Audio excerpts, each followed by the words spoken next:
중국 위안화가 세계 기축통화가 됐으니까 우리 한국이 중국하고 거래가 앞으로 많아요. 그래서 우리가 앞으로 저게 중국이 저렇게 하고 나면 우리나라는 뭐가 오냐면 IMF 사태 같은 그런 게 올 수가 있어 앞으로. 그래서 그걸 경제 전문가들은 몰라 잘. 이 중국 애들이 머리가 좋아요. 그래서 우리 한국의 돈을 가져가려고 지금 계획을 세우고 있는 거야. 미국이 기축통화를 가지고 있으니까 전 세계 돈을 자기들이 원할 때 가져갈 수가 있어. IMF를 오게 할 수가 있어. 얼마든지 그 조정이 가능해요. 그런데 우리가 뭣도 모르고 중국 위안화로 우리의 채권을 발행하고 뭐 이러면서 자꾸 일어섰잖아. 이러다가 중국의 문제가 딱 정권이 불안해진다거나 문제가 딱 오면은 우리는 중국에 들어가 있는 돈, 중국하고 관계된 모든 돈이 스톱돼. 그렇겠죠? 그러면 그냥 어떻게 돼버려? 갑자기 어려움이 오게 되는 거야. 그때 금융 대란이 일어나는 거예요. 그래서 우리는 미국이라는 금융 대란과 중국이라는 금융 대란에 하나 더 봉착이 되어 있는 거지. 지금까지는 일본의 엔화가 쇼를 많이 벌렸잖아. 그래 안 그래? 계속 엔화 가치를 떨어뜨리니까 우리 경제가 엄청난 피해를 봤어요. 맞죠? 그래서 세계 경제는 지금 중국과 미국이 이 돈 가지고 지금 돈을 중국이 기축통화를 했다는 이유는 중국이 돈이 없으면 해외 빚을 중국의 시진핑이가 찍어라. 그러면 몰래 찍어가지고 그걸 가지고 얼마든지 빚을 갚을 수가 있어요. 근데 우리는 얼마나 찍었는지도 몰라. 지금 미국 달러는 노다지 몰래 찍어. 그럼 그 찍어서 자기들 빚을 갚아버려. 그러니까 미국이 돈을 찍어서 살아가는 나라야. 전 세계에. 그 돈을 찍어내서 빚을 갚았는데 그 돈이 돌아다니면 인플레가 될 텐데 그 돈이 전부 어디로 거야? 지하로 들어가 버려 달러는. 집에 돌아다니는 건 얼마 안 돼. 그러니까 아무리 지원해도 빚을 갚아도 돈이 안 돌아다니니까 문제가 있어 없어요? 없는 거야. 근데 어느 날 미국이 망했다 그럴 때는 그 돈이 가지고 있던 사람들이 전부 다 망하는 거예요. 세계 경제 위기가 오는 거야. 중국 돈을 우리가 의지하다가 중국 돈을 막 집에다 재놔. 근데 중국에 갑자기 뭐 민주화가 돼가지고 갑자기 천안문 사태에서 막 시진핑부터 모가지가 댕강댕강 날아가고 단도대에서 그냥 인민재판회가 날아가 버리고 중국이 민주화가 돼가지고 지금 리샤오반 그 변호사 있잖아. 누구요? 중국의 유명한 변호사 있죠? 변호사 있잖아. 그 변호사가 중국의 문민정부의 대통령으로 들었었다. 만약 이런 사태가 오면은 갑자기 그동안 발행된 화폐에 대해서 인정 안 하겠다 이럴 수 있어 없어요? 그래 안 그래요? 그런 위험이 중국 정부는 다분히 있어요. 그러니까 우리는 뭣도 모르고 막 그걸 샀다가 그냥 나중에 중국 돈을 달러인 줄 알고 막 가지고 있다가 우리 경제가 하루아침에 날아가 버릴 수가 있어. 그래서 중국이 재채기를 하면 우리는 어떻게 돼요? 우리는 몰살되는 거야. 이 재채기가 뭐냐? 중국의 지금 공산당이 얼마나 부패해서 그래요. 그 지금은 시진핑이가 그나마 가지고 있지만 중국의 인터넷 하는 젊은 애들이 공산당을 원하냐? 아니야. 민주주의를 원한다 이거야. 그래. 그러면 거기에 이샤오보라든지 이런 민주화 세력이 지금 감옥에 가 있어 안 있어요? 얘들이 자꾸 나오면서 이상한 기류가 흐르면서 중국이 민주화로 가는 날이면 우리는 골치 아픈 거예요. 그래서 중국이 위안화를 해가지고 그걸 막아보겠다고 지금 공산당이 머리를 쓰는 거예요. 알겠죠? 그래서 세계 경제 위기는 우리 한반도를 중심으로 해서 엄청나게 몰려오고 있다. 예, 그래서 우리도 모르는 사이에 뭐 원체 어려운 경제 용어니까 그래서 지금 이거를 중국의 시진핑의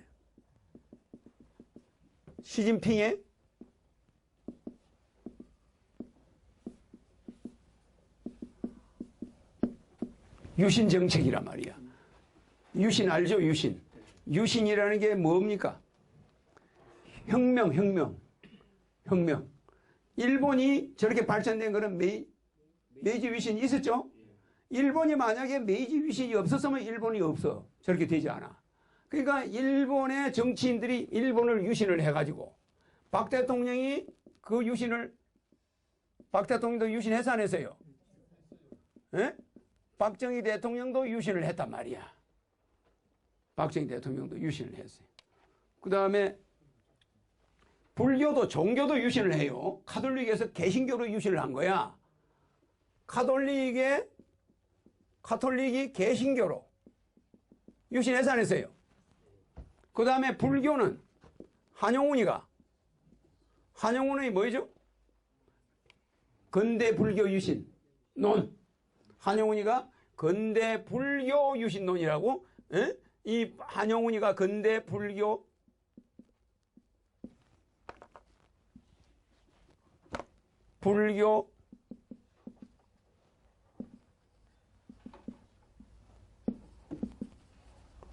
이 한영훈이 근대 불교 한국 불교 유신론이야. 근대를 한국어로 하면 되니까 한국 불교 유신론을 써가지고 한영훈이가 그 당시 불교가 대체성이었어.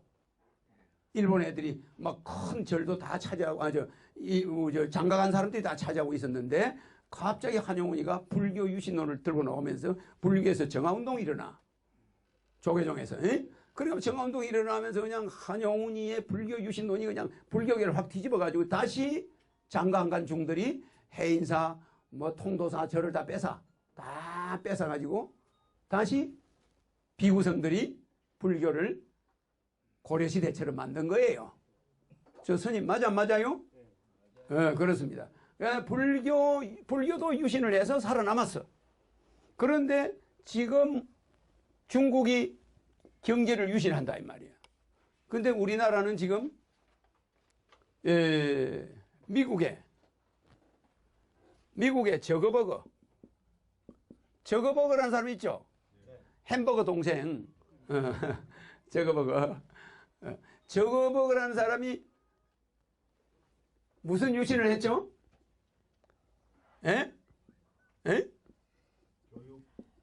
경제 유신을 한 거야.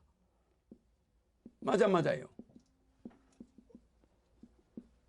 이 사람이 저거버거가 자기 재산의 99% 맞아요. 99%를 기부하겠다고 그래서 안 그랬어요. 99%를 기부하면은 이 왜 99%를 기부하냐면은 이 사람은 1%만 해도 돼. 1%만. 그 재산의 1%만 해도 이 사람 평생 이 1%에서 또 99%를 남겨놓고 죽어. 맞아요. 이 사람이 1%만 가질 수도 이 1%의 돈에 99%를 또 남겨놓고 죽어. 그러니까 이 사람이 이걸 가만히 계산해 보니까 99%를 가만히 가지고 있으면 세금으로 나갈 게 90%야. 맞아요. 90%가 세금으로 나가니까 상속해줘도 80%가 세금으로 나가. 에라 그러면 세금에 걸리지 않게 그냥 99%를 기부를 해버렸다. 그러면 세금 나가 안 나가? 기부는 누가 앞으로 해? 자기들 이름으로 기부재단을 만들어가지고 거기서 기부 행위를 해. 맞아요. 응? 그게 세금 나가 안 나가? 그러니까 우리나라 부자들이 이걸 본받아 안 받아? 그러니까 자기 재산을 몇천억을 기부했다는 거예요. 그러니까 세금을 안 내버려. 그럼 국가의 세금이 많이 거쳐 안 거쳐? 안 거치는 거예요. 그래서 우리나라는 이걸 엄격히 제한해. 기부를. 근데 미국은 이걸 제한을 안 해요. 그냥 놔둬버려. 그러니까 내가 왜 이 말을 하냐면은 돈은 카인즈와 내가 한글로 쓸게요. 힘드니까. 카인즈 하이에크가 또 이거는 자본주의 이 미시경제와 거시경제 미시경제와 거시경제의 거두들이야. 이게 지금 현재 막스 베버의 자본주의 막스 베버의 아담 스미스의 국부론 나라를 부자 만드는 거 아담 스미스의 국부론이 막스 베버의 자본주의 이 자본주의를 이 만든 장본인들인데 요 사람들한테 뭐를 주장한 사람이야? 칼 막스 있어 없어요? 공산주의 만든 사람이 그죠? 그러면 이 공산주의 만든 이 사람하고 여기서 내려온 사람들이 이 사람들이에요. 이게 이제 제자들이지. 그러면 이 카인즈와 하이에크의 미시경제와 거시경제가 종말에 왔어. 자본주의는 이 칼 막스가 뭐라고 하냐면은 모든 돈은 뭐다? 수증기와 같다. 수증기와 같다. 왜 그렇죠?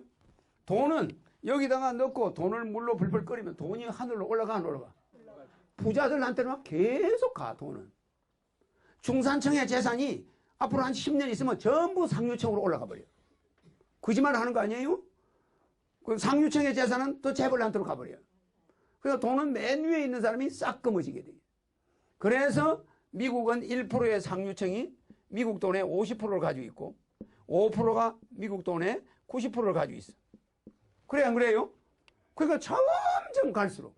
그러니까 여러분 알지만 정몽준이의 주식값 늘어난 것이 10몇 년 전에는 3천억 그랬어요. 지금은 5조, 몇 조, 막 3조 이러잖아. 이 늘어난 속도와 우리 재산이 늘어났어요? 중산층의 재산은 줄어들어간 거야. 그 돈이 어디로 가서? 전부 재벌 손으로 다 들어가요. 그러니까 수증기를 잡아놓을 수 있어 없어요? 못 잡아. 그러니까 이 칼막스는 자본주의는 수증기와 같이 돈이 있는 놈한테로 계속 빨려 들어가가지고 나중에는 전부 다 거지가 된다. 보헤미안 전부 빚쟁이가 된다. 그래서 지금 중산주의의 돈을 재벌이 지금 거의 다 가져갔어. 그래서 중산주의들이 전부 은행에 빚을 지고 있어. 그래요, 그래요. 그럼 이게 이대로 지속되면 어떻게 되냐? 나중에는 은행 빚 갚다가 골병 들어서 자살하는 사람이 세계에서 제일 많이 나와, 우리나라가. 지금 제일 많이 나오죠? 어른들 자살률 1위, 학생들 자살률 1위. 그걸 여러분들이 예사로 보고 있어요. 그것은 뭐냐? 돈이 수증기라는 이 법칙에 의해서 달아나니까 그런 거야. 일리가 있습니까? 그래서 이거를 손바닥을 박수를 치려면 강렬하게